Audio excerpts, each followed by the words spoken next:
You know that old advice, just shake it off after you get a bump on the head? Well, today we're going to dive into why that might be some seriously dangerous advice. We're talking about the myth of the mild traumatic brain injury. So let's just start with a number that kind of sets the stage here. 70 million. That's about how many people around the world get a traumatic brain injury or a TBI every single year. It's this huge silent epidemic that's just hiding in plain sight. And look, this is way more than just a number on a screen. Every one of those 70 million cases sends these ripples through families, communities, our whole healthcare system. We're talking about devastating physical, emotional, and financial costs. But here's the thing. Here's where it gets really tricky. When we talk about these injuries, especially the really common ones, like concussions, we tend to use this one word that is so misleading, mild. Today, we're going to just bust that myth wide open. Okay, so to be fair, in a clinical setting, a mild TBI or an MTBI does have a very specific technical definition. It's based on things like a high score on what's called the Glasgow Coma Scale, maybe a very brief loss of consciousness, short-term amnesia. You look at it on paper and it really does sound temporary, Not too severe. But here's the kicker. Experts have been raising the alarm about this for decades. This quote absolutely nails it. The effects of these so-called mild injuries are often anything but minor, and they can stick around for years. So let's really pull back the curtain on this mild label.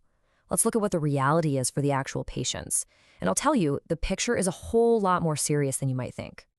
For so many people, the aftermath of a mild TBI is this really debilitating thing called post-concussive syndrome. I mean, we're talking chronic headaches, memory problems, depression, just crushing fatigue.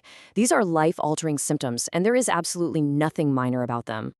And while those chronic symptoms are incredibly serious, believe it or not, the potential risks can be even greater.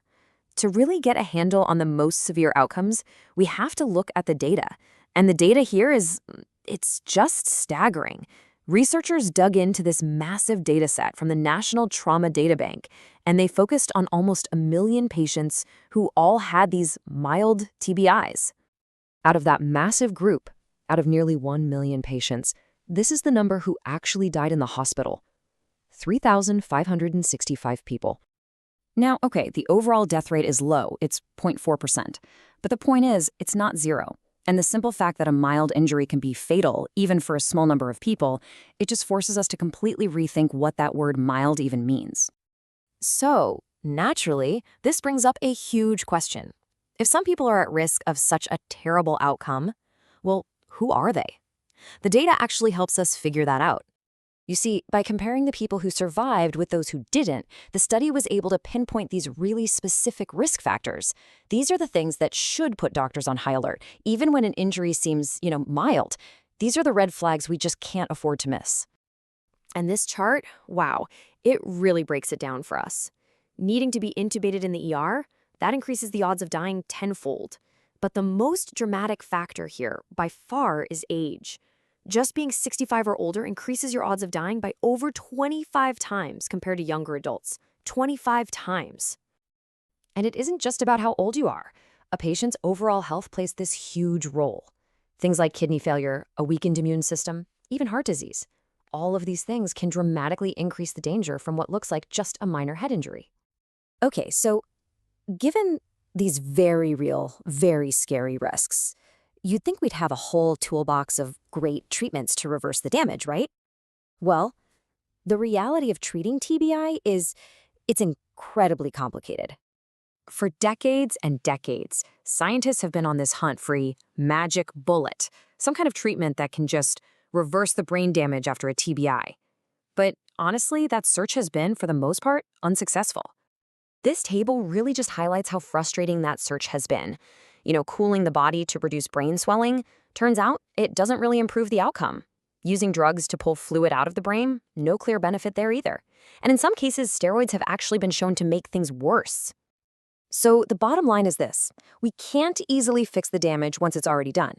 And that means prevention and just really careful, individualized care for each patient. Well, those are our best weapons. Understanding the risks of even a mild TBI is probably our most powerful tool. So, the next time you hear about a head injury being dismissed as just mild, I want you to remember what we talked about today and just ask yourself this question. If an injury can have lifelong consequences, or if it can even kill you, how mild can it really be? It's a question we all really need to take seriously.